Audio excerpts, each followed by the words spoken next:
బుడమేరు కట్టలు తెంచుకుంది. విజయవాడ నగరాన్ని ముంచివేసింది. దీనికి కారకులెవరు? ఏమి జరిగింది? ఈ వీడియో చూడండి. విజయవాడ చరిత్రలో ఎన్నడూ లేని వరదలు, ఎప్పుడు లేనంత కష్టం, నష్టం. ఎందుకు ఇలా జరిగింది? ఇప్పుడు ఏం జరగాలి? బుడమేరు విజయవాడలో ఇంత విధ్వంసం సృష్టించడానికి కారణం ఏంటి? దీని నుంచి నేర్చుకోవాల్సిన పాఠాలేంటి? ఇది కదా జరగాల్సిన చర్చ. ఊరికే వరదలో బురద రాజకీయం చేయడం వల్ల ఫలితం ఉండదు. బుడమేరు విజయవాడను ముంచెత్తింది, బతుకు బురదమయం చేసింది. 200 ఏళ్లలో ఎన్నడూ లేనంత వర్షం కురిసిందని జిల్లా కలెక్టర్ సృజన బీబీసీ తెలుగుతో చెప్పారు. 24 అవర్స్లో ఒకే రోజులో విజయవాడలో 26 సెంటీమీటర్స్ ఒకేసారి పడటం ఈ 200 ఇయర్స్ ఆఫ్ రికార్డెడ్ హిస్టరీలో లేదండి. 120 ఏళ్లకు పైబడి అంటే 1903 తర్వాత అత్యధికంగా వరద నీరు కృష్ణాబరాజ్ చేరింది. బుడమేరు ప్రవహించే ప్రాంతం ఆక్రమణలు గురి కావటం వల్ల ప్రధానంగా అది చుట్టుపక్కల జనావాసాల మీద పడింది. ఇప్పటి వరకు 24 మంది మరణించారని అధికారిక సమాచారం. 6 లక్షల మందికి పైగా వివిధ రూపాల్లో ఎఫెక్ట్ అయ్యారని కూడా అధికారిక సమాచారం. వేల మంది ఇంకా బురదలోనే ఉన్నారు. ఈ రోజు వర్షం కురవకపోతే చాలు అని ప్రార్థిస్తూ ఉన్నారు.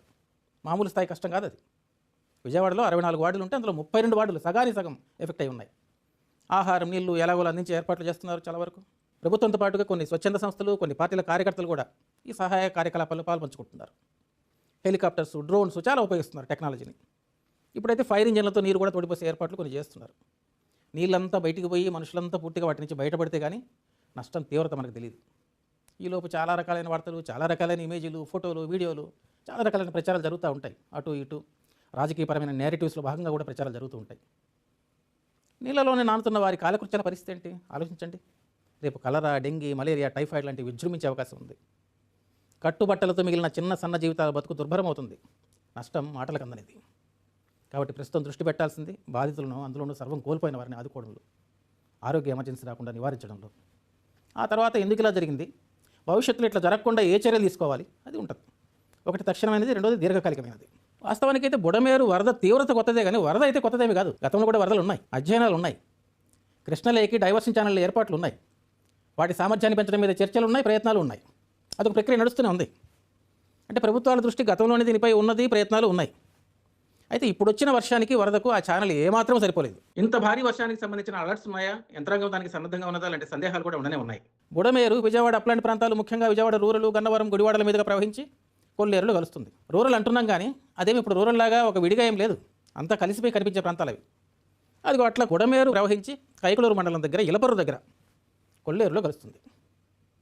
ఈ మధ్యలో దీని ప్రవాహానికి అడ్డుగా ఎన్ని నిర్మాణాలు వచ్చినాయి? ఈ ప్రవాహానికే కాదు, అది వెళ్ళి కొల్లేరులో కలవాలి కదా.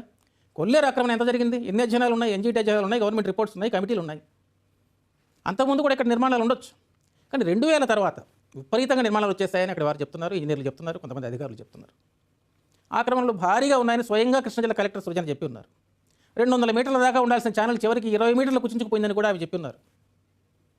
నిర్మాణాలు చివరికి నది గర్భంలోకి కూడా వచ్చేస్తున్నాయని ఒక సీనియర్ ఇంజనీర్ చెప్పిన్నారు. స్థానికులకు ఇంకా బాగా తెలిసి ఉండాలి ఎవరు కారకులు. ఒకప్పుడు విజయవాడలో మునక అంటే కృష్ణానది పొంగి బతుకుని ఛిద్రం చేయడం, ఇది చూసేవాళ్ళం. జాగా లేక కొంత ఆక్రమించుకొని, కొంత అక్కడక్కడ చిన్న చిన్న పాకలు వేసుకునే వాళ్ళు, గుడిసెలు వేసుకునే వాళ్ళు, వాళ్ళ బాధలు ఎక్కువ చూసేవాళ్ళం. కొన్ని పక్కా బిల్డింగ్స్ కూడా ఉండేవి కానీ ఎక్కువ భాగం అటువంటి వాళ్ళ బాధ చూసేవాళ్ళం.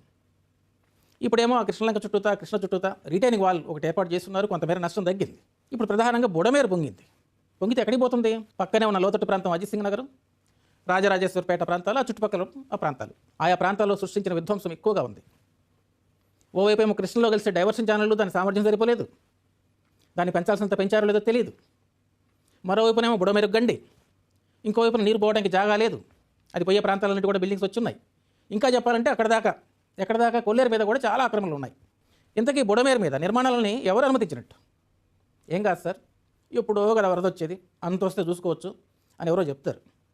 మరి ఎవరో ప్లాన్లు వేస్తారు, ఇంకెవరో పర్మిషన్లు ఇస్తారు, కట్టుకుంటూ పోతారు. కొంతమంది పర్మిషన్లతో కట్టుకుంటారు, కొంతమంది పర్మిషన్ లేకుండా కూడా కట్టుకోవచ్చు. వాళ్ళని చూసి వీళ్ళని చూసి, అదిగో వాళ్ళు అట్లా అని వీళ్ళు అట్లని వాళ్ళు నదీ గర్భం దాకా వెళ్ళిపోయారు వరుసగా. ఒకరిని చూసి ఒకరు. ఏరు కావచ్చు, నది కావచ్చు, అది ప్రవహించే దారికి తావివ్వకుండా అడ్డుకుంటే ఎక్కడికక్కడ వచ్చే నీళ్ళు ఎక్కడికి పోవాలండి భారీ వర్షాలు పడ్డప్పుడు? ఇదిగో ఇట్లా లోతట్టు ప్రాంతాల వాళ్ళు భరించాల్సి ఉంటుంది. ఎవరు అధికారులు ఉంటే వారి దగ్గరగా ఉన్న వారి ప్రాబల్యంతో నిర్మాణాలు పెరుగుతూ పోతాయి, అందరికీ తెలిసిన విషయమే. కష్టం నష్టం కలిగినప్పుడు అదిగో వాళ్ళ వల్ల వీళ్ళ వల్ల అని నెపం అటు ఇటు నెట్టుకుంటూ ఉంటారు. కానీ అందరు బాధ్యులే కదా. తక్కువ ధరకు ప్లాటో స్థలమో దొరుకుతుందని ఇల్లు కట్టుకునే వారి ఆశ దురాశ ఒకవైపు ఉండొచ్చు. కానీ అనుమతించిన వారు, లేదు చూస్తూ ఊరుకున్నవారు, దానికి సంబంధించిన అధికార వ్యవస్థ బాధ్యత అంతా ఇలా పాపం తలా పిటికడు కదా. ఇంత మానవ విషాదం కళ్ళ ముందు కనిపిస్తున్నది కాబట్టి ఇక ఆగేది లేదు, తప్పనిసరిగా ఇక్కడ అక్రమ నిర్మాణాలు తొలగిస్తాము, ఇతరత్ర చర్యలు తీసుకుంటామని కలెక్టర్ చెప్తున్నారు. ఇది కలెక్టర్ స్థాయిలోనే కాదు, మొత్తంగా పై నుంచి కింది వరకు ఒత్తిళ్లకు లొంగకుండా అధికార వ్యవస్థ తీసుకోవాల్సిన విధాన నిర్ణయం. ఒక బుడమేరులోనే కాదు, ఒక కృష్ణలోనే కాదు, కర్నూలు దగ్గర తుంగభద్ర కావచ్చు, ఇంకో చోట ఇంకో నది కావచ్చు, అన్ని చోట్ల తీసుకోవాల్సిన చర్య. బుడమేరు ఒకటే కాదు కదా, అంతకంటే పెద్దదైనటువంటి కృష్ణానది మీద నిర్మాణాల గురించి కూడా ఆలోచించాల్సి ఉన్నది. స్వయంగా సీఎం నివాసం ఉండే భవనం దగ్గర నుంచి కరకట్టపై ఉన్న చాలా నిర్మాణాలు చాలా కాలంగా వివాదాస్పదం అవుతూనే ఉన్నాయి. నదులకు నీటి ప్రవాహాలకు సంబంధించి అధికార వ్యవస్థ సరైన నిర్ణయాలు తీసుకోవాల్సి ఉంది.